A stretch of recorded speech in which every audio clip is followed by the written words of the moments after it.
10장 31절로 맞춰지고 있습니다. 그런데 어떤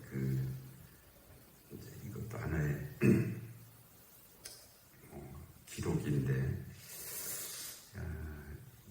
기승전결이나 서론본론 결론이나 어떤 형식이나 맥락이 있잖아요. 28장 31절은 좀 그런 면에서는 미진한 듯한 그런 느낌이 있죠. 이렇게 끝나도 되나 하는 그런 생각이 이제 사도행전 읽을 때마다 드는데, 뭐 좀 다른 복음서 같은 것은 이제 예수님의 마태복음과 누가복음은 탄생서부터 이제 승천까지 이렇게 기록을 하시고 그런 형식을 가지고 있는데, 이 사도행전은 중간에 갑자기 툭 그냥 끊는 것 같은 느낌이잖아요. 로마로 갔는데 더 이상 어떤 내용이 진전이 안 되고 갑자기 그냥 여기서 끝나서 아쉽기도 하고, 누가가 좀 더 이 로마에서의 어떤 일들을 더 구체적으로 좀 잘 기록해 주었으면 하는 그런 것도 있고요. 그리고 이제 이 사도행전이 로마에서 끝나는 것이 아니라 사도 이 바울이 순교가 이때가 한 62년 혹은 3년경으로 이렇게 여겨지기 때문에 바울의 순교는 한 67년, 8년 그때로 이제 여기고 있거든요. 그럼 이때로부터 한 5, 6년 정도는 더 바울이 생전에 있었는데, 그때의 기록까지도 사도행전이 있었으면 좋겠다는 그런 생각이 있죠. 거기다가 이제 이 디모데후서 4장 11절에 보면은 누가만 나와 함께 있느니라. 그러니까 누가가 그의 마지막 순간까지, 바울의 마지막 순간까지 함께 있었다 하는 그런 의미거든요. 그랬으면 그때까지 기록들이 다 기록뿐만 아니라 삶이 공유되어 있는 그런 때였는데, 왜 사도행전을 여기서 딱 이렇게 멈췄는지 그런 생각이 있습니다. 그래서 많은 사람들이 이제 29장, 30장 그런 의미를 가지고 이제 논의하는 그런 것들이 있어요. 여기서 훌쩍 건너뛰어서 우리의 삶 가운데서 사도행전에 29장, 30장, 31장 그 이상이 있어야 된다는 그런 의미의 말씀들을 하는 분들도 있고요. 이 사도라는 말이 이제 보내심을 받았다 그런 뜻이거든요. 보내심을 받았다. 무슨 의미냐 하면 예수 그리스도께서 가셔야 될 곳인데, 예수 그리스도께서 가셔야 될 곳인데 예수 그리스도 대신 보내심을 받은 자들, 그들이 이제 사도입니다. 행전은 프락시스라고 해갖고 그들의 이야기, 그런 뜻이에요. 그들의 이야기. 그러니까 예수 그리스도를 대신해서 보내심을 받은 자들의 이야기, 그게 이제 사도행전이란 말이에요. 그래서 사도행전이 1장부터 12장까지는 초대교회와 예수님 부활 승천하신 이후 이제 이 사도들 또는 안수 집사들, 그리고 중심 인물로는 이제 베드로가 거기서 쭉 이제 그 이야기를 이끌고 나가고 있고요. 그리고 13장서부터는 이제 바울이 등장해서 바울을 중심으로 한 사도들의 이야기가 이제 28장까지 이제 계속 이어져 온 것이죠. 그래서 베드로를 중심으로 한 그 사도행전은 이제 유대 지역까지 예수님께서 예루살렘과 온 유대와 사마리아와 땅끝까지 가서 내 증인이 되라라고 그렇게 되리라라고 그렇게 말씀을 하셨는데, 예수님 대신 이제 베드로가 유대와 사마리아, 예루살렘과 유대와 사마리아 지역까지 다니면서 증거하신 그런 말씀들이, 예수님 대신 가서 증거하신 말씀들이 있고요. 그 다음에 이제 바울이 그것을 이어받아서 이제 1차, 2차, 3차 전도 여정, 47에서 49년, 구브로 섬을 비롯해서 갈라디아 지역까지 갔다가 온 것이 1차 전도 여정이고요. 2차 전도 여정은 이제 수리아 안디옥에서 출발을 해서 길리기아, 그 다음에 갈라디아, 마게도니아, 아가야를 거쳐서 돌아온 것이 2차 전도 여정이고요.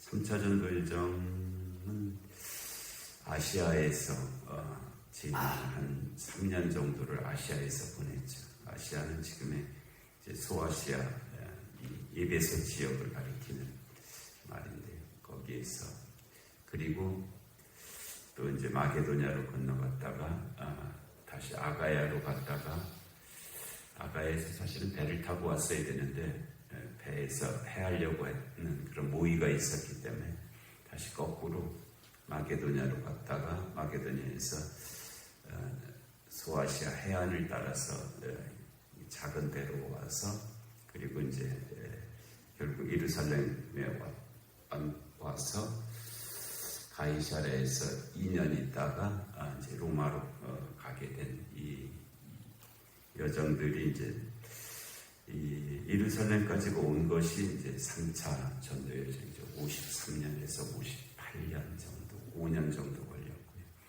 2차 전도 여정은 50에서 52년까지 한 3년 걸렸고, 그리고 이제 이 로마로 하여튼 왔잖아요. 유라굴라라고 하는 태풍으로 인해서 이렇게 해서 멜리데에서 사라구사로 해가고 결국은 로마까지 온 것을 4차 전도 여정이라고 그렇게 볼 수가 있고, 그리고 로마에서 이제 마게도냐로 갔다가 니고볼리로 갔다가 다시 투옥이 됐죠. 다시 투옥이 되고, 그런 일련의 과정들이 이제 그 이후에 이제 바울이 사도로서의 역할을 감당하는 그런 여정인데, 근데 바울은 그래서 한 68년경에 이제 2차 로마의 감옥에 투옥되고 이제 순교 당하고 이제 순교하고 한 그런 일정으로 그의 사도로서의 행전을 사실은 그렇게 마친 것이고요. 그리고 이제 그 이후에 사도들 다음의 사람들을 가리켜서 속사도라고 부릅니다. 속사도. 사도들은 이제 거의 다 순교했죠. 사도 요한만 수명을 다했다래. 자연적인 수명을 다하고 나머지 사도들은 다 이제 순교했죠. 그리고 그 사도들을 이어서 사도의 역할을 한 사람들을 속사도라고 그렇게 부릅니다. 그리고 그 속사도의 의미를 가지고 오늘날 여기까지 교회가 온 거예요. 그러니까 계속 예수 그리스도께서 12사도를 택해서 보내셨고, 그 12사도들이 이제 자기들이 가는 데까지 다 갔다가 거기서 이제 순교했고, 그리고 그것을 이어받아서 속사도들이 또 그들의 길을 저 땅끝을 향해서 갔고, 또 그들이 이제 하여튼 끝났잖아요. 어떤 여러 가지 의미로 수명을 다했고, 그리고 그 속사도들을 통해서 복음을 받은 자들이 또 가는 거죠. 또 가고 해서 오늘날 우리 여기까지 이제 온 거예요. 그러니까 우리들도 어떤 의미에서는 다 사도들입니다. 사도들이죠. 그 예수 그리스도, 그러니까 사도의 의미는 뭐라고 말씀드렸어요? 예수님께서 직접 가셔야 될 곳인데 대신 보냄을 받은 자라고 그랬잖아요. 그 우리의 삶이 아주 좀 그런 의미에서 오늘날 우리의 삶의 의미를 부여한다면 그런 뜻입니다. 오늘날 우리의 삶이 내가 사는 의미가 뭐냐면 예수 그리스도께서 가셔서 하셔야 될 그 일을 내가 지금 맡아서 하고 있다. 나에게 맡겨져서 그 일을 하고 있다. 그런 뜻이에요. 그러니까 오늘날 우리의 일상, 우리의 삶이 그냥 뭐 이것저것 해도 되고 하는 뭐 그런 뭔지도 모르겠는 뭐 어쩔 수 없는 그런 삶이 아니라 예수 그리스도께서 가셔야 될 곳인데, 있으셔야 될 곳인데 나를 대신 보낸 것이 오늘날 나의 삶의 자리다. 그런 것을 생각하면 여러 가지가 좀 달라지는 게 있죠. 달라지는 것들이 있습니다. 내가 왜 사나? 내가 사는 목적이 뭔가? 내가 살아야 될 이유가 뭔가? 그런 것들이 이제 거기에서 규명될 수 있는 그런 부분들입니다. 지금 내가 하는 일이 맞나? 지금 내가 하고 있는 일이 이게 옳은 것인가? 방향성이 맞은 것인가? 그런 것들도 그 관점에서 바라볼 수가 있습니다. 그래서 그런 의미에서 이제 사도행전 29장, 30장, 31장 그런 개념이 이제 성립되는 거예요. 그래서 교회를 가리켜서 하나의 거룩한 보편적 사도적 교회, 그게 이제 교회의 정체성이거든요. 교회는 하나됨이어야 된다. 교회는 거룩한 것이다. 교회는 보편적이어야 된다. 그리고 교회는 사도적이어야 된다. 네 번째 사도적 교회가 그 예수 그리스도로부터 사도로, 속사도로 계속 이어지는 거기에 지금 우리 교회가 있다는 거예요. 갑자기 중간에서 뚝 뭐 이렇게 떨어진 것이 아니고요.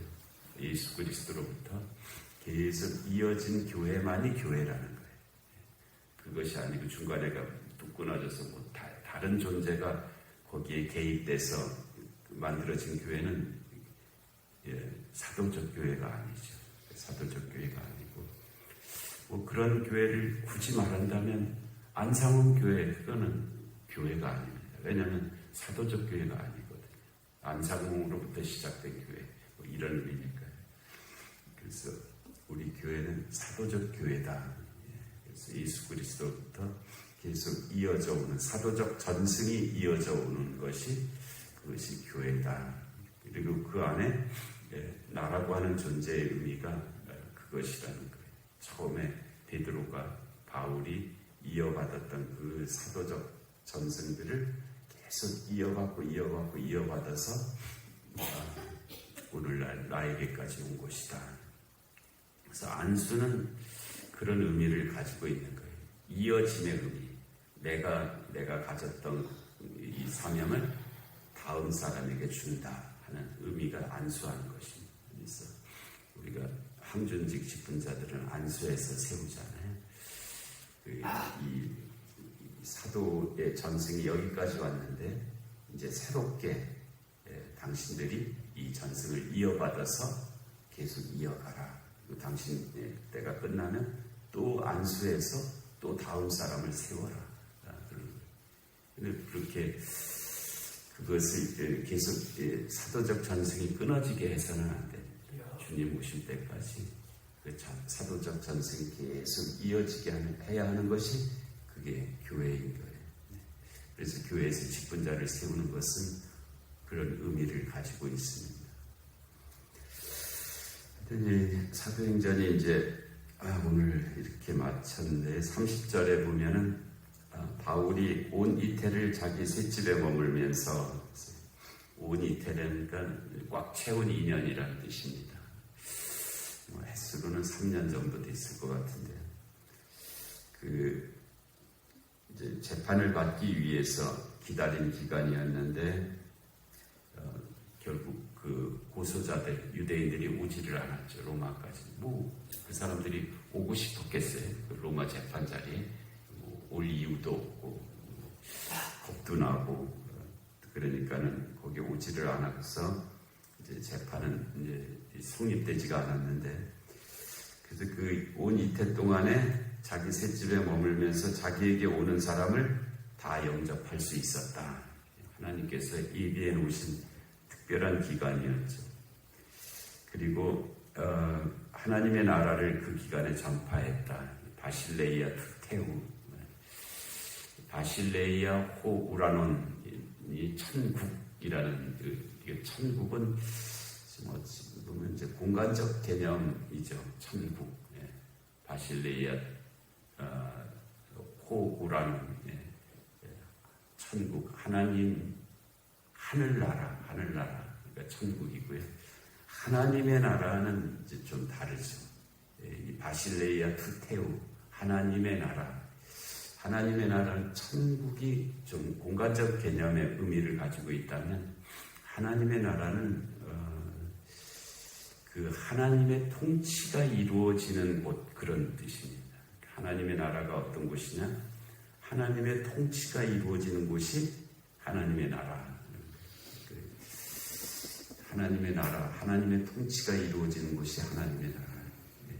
아무리 교회라 해도 하나님의 통치가 이루어지지 않고 다른 힘에 의해서 이루어진다. 그럼 하나님의 나라 아니죠. 내 마음도 하나님의 나라가 될 수 있으면 뭐예요? 하나님의 뜻이 내 안에서 이루어지면 여기가 하나님의 나라예요. 그런데 내 뜻대로 사는 그것은 하나님의 나라가 될 수가 없죠. 하나님의 나라가 어디에 있느냐? 하나님의 통치가 이루어지는 곳이 하나님의 나라다. 그래서 하나님의 나라를 전파하며, 사실 로마 제국은 로마 황제의 통치가 이루어지는 곳이잖아요. 그런데 그것이 아니고 하나님의 통치가 이루어지는 나라를 세우겠다는 거예요. 그러니까 로마 제국이 길을 쓰고 이제 막 핍박하고 그런 이유가 되기도 했습니다. 하나님의 나라를 전파하며 주 예수 그리스도에 관한 모든 것을 담대하게 거침없이 가르쳤다. 주 예수 그리스도, 아주 중요한 말씀이라고 몇 번 강조해서만, 예수가 그리스도시고 그분이 나의 주님이시다. 그런 뜻이 주 예수 그리스도입니다. 그러니까 이 세 개가 다 합쳐져야 돼요. 예수가 그리스도시고, 그리고 그분이 나의 주님이시다. 주 예수 그리스도. 그래서 그것을 담대하게 거침없이 가르치더라 하면서 사도행전이 마쳐지고 있습니다. 사도행전을 통해서 우리에게 들려주신 모든 말씀들의 은혜가 우리의 삶 가운데 함께 하시는 줄로 믿습니다. 은혜로우신 하나님 아버지, 오늘도 귀한 새벽을 저에게 허락하시고 하나님 사도행전의 또 모든 말씀을 또 저희들에게 내려주시니 하나님 감사합니다. 사도들이 거기까지 전파했던 그 말씀, 그 복음을 또 이 시대에 저희들에게 사명으로 맡기신 줄 아오니, 또 저희들도 부단히 땅끝까지 이 복음을 증거할 수 있는 사도로서의 삶을 하나님 살아갈 수 있게 하여 주시옵소서. 영육간에 공부하는 이들을 긍휼히 여겨 주옵시고, 하나님 이 나라의 민족 가운데 주님의 공의와 정의가 임하게 하여 주옵시고, 전쟁과 기근과 질병과 재난의 땅들 가운데 주의 긍휼하심이 함께하여 주시옵소서. 하나님 신년의 해를 주셨습니다. 하나님 신년의 거룩함과 땅의 소출, 밭의 소출과 또 신년의 일꾼들이 세워지게 하여 주시옵소서. 하나님 오늘서부터 대한예수교 장로의 총회가 시작되는데 하나님 특별한 은혜를 베푸시사 하나님 이 말세지 아래 하나님 거룩한 역사를 나타낼 수 있는 하나님 총회가 되게 하여 주시옵소서. 하나님 이 새벽 기도 가운데도 은혜의 은혜를 더하여 주시기를 간절히 비옵고 예수님의 이름으로 기도하옵나이다. 아멘. 주기도하시기